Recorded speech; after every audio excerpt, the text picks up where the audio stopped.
Live from the world's capital markets, here are the latest financial headlines brought to you by News Factory.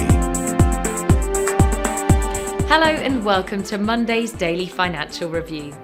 Here's what's making the headlines in the markets today. The dollar-yen pair traded sideways in the last session.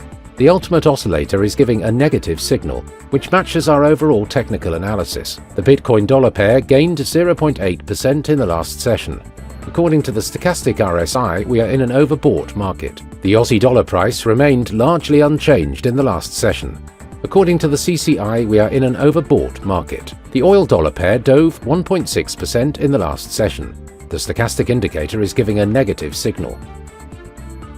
Coming up, the choices from our chief analysts for today.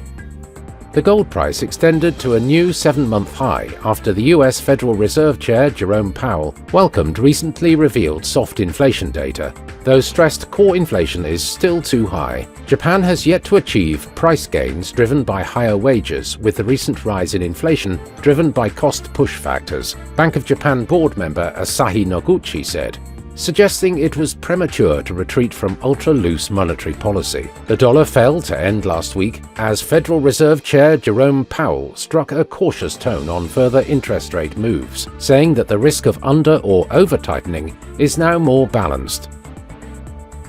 Those were today's major economic events. And now, moving on to world financial headlines. The US factory orders will be released at 1500 hours GMT. The US 3-month bill auction at 1630 GMT, Germany's trade balance at 0700 hours GMT. Germany's exports will be released at 0700 hours GMT. Japan's Tokyo Consumer Price Index at 2330 GMT. Japan's Tokyo CPI at 2330 GMT. We hope that you've enjoyed Monday's financial review. On behalf of all of us here, we wish you a productive trading day. Be sure to join us tomorrow morning for the latest news and events from the financial markets.